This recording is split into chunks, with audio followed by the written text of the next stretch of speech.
Come on, let's hear it for Pastor Tim one more time.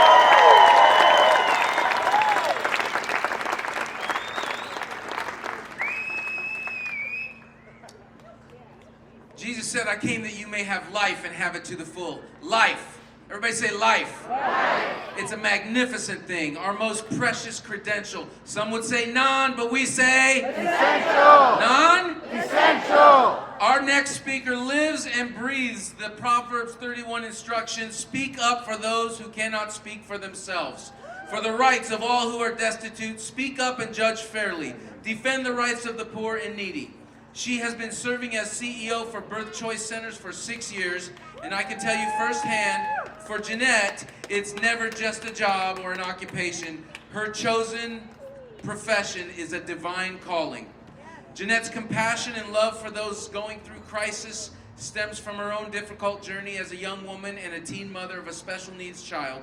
She's highly trained in ministry, discipleship, counseling, and business, and she lives to share the message that what may have seemed hopeless or broken beyond repair is salvageable through Christ. Please welcome Miss Janette Chun. Clap while she walks to the podium.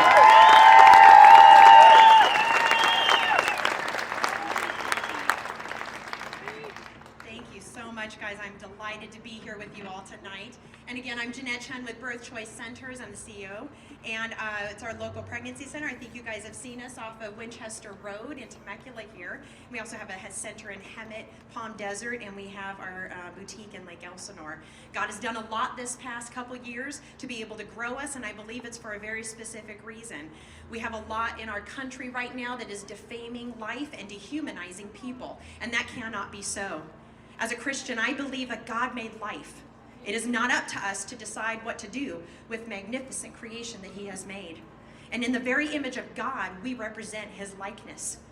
As a patriot of the USA, I agree with and stand with the Declaration of Independence that states we hold these truths to be self-evident, that all men are created equal. They are endowed by their Creator with certain inalienable rights, that among them are life, liberty, and the pursuit of happiness. Praise God. Amen. That to secure these rights, governments are instituted among men, deriving their just powers from the consent of the governed. And as we just heard previously, this was already spoken about, that the states that form our government is instituted by men to protect these rights, the first of all being life. And we are meant to protect life, not destroy it. And without life, there is no liberty. True liberty is found in Jesus Christ. Amen. Christ, having his own kingdom and government structure, says that if you know him, you belong to it. And if you belong to the kingdom of heaven, you are of the light. There is only one being who comes to steal, kill, and destroy, and he is of the darkness. We do not serve him. If we are speaking about essentiality, there is one thing that is essential above all else, and that is the right to live. Amen. And if God breathed life into a mother's womb, then he intended to do so. And he gave that life a part of his image. That life was meant to be something in his kingdom. And during this time period that we've been going with the majority of abortion clinics being primarily economically challenged in minority areas, our fellow human Americans and our fellow human man are being depleted. Abortion is not health care, no matter what anybody has to say. It is a death sentence for a living being. And health care brings back vitality, back to someone who is sick or ailing. Pregnancy is not a sickness or a disease. It is a life in its most vulnerable stages being formed. That baby's heart beats at 21 days of gestation in the pregnancy. That's 3 weeks, mostly before any woman ever knows that she's even pregnant. There is nothing more essential than the right to life.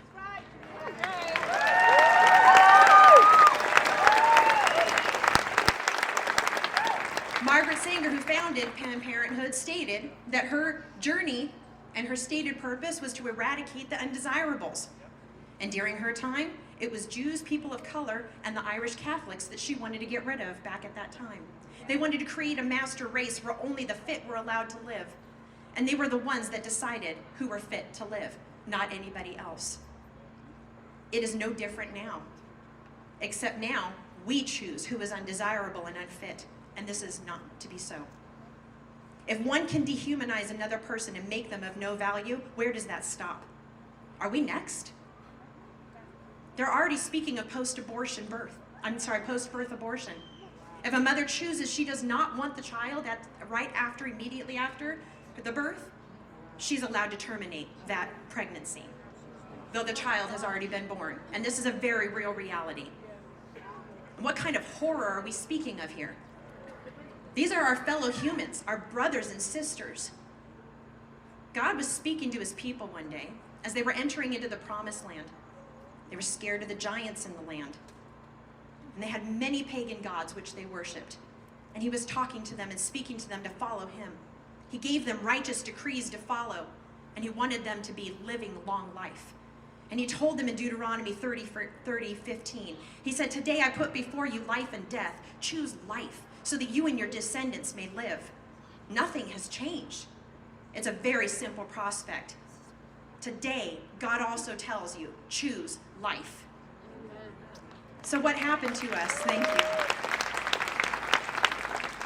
What happened to us when we accepted abortion in our society? Where did we go wrong to allow this darkness and destruction of the unborn? The destruction of humanity, that we would see it as an essential part of life instead of something that is easily thrown away. Today, we can make a change. We can choose to be a protector of life, of God's dearly beloved children. And we must stand for the most vulnerable. We must put an end to the destruction of the next generation. It is not enough any longer to say you agree with pro-life. You must be pro-life. Amen. And there can no longer be fence sitting. You are either for life or you are against it.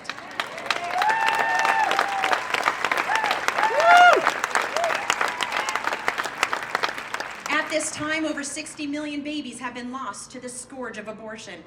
It is time for the church to rise up and take its place and say no more. Amen. No more will you take these clinics of death into our cities.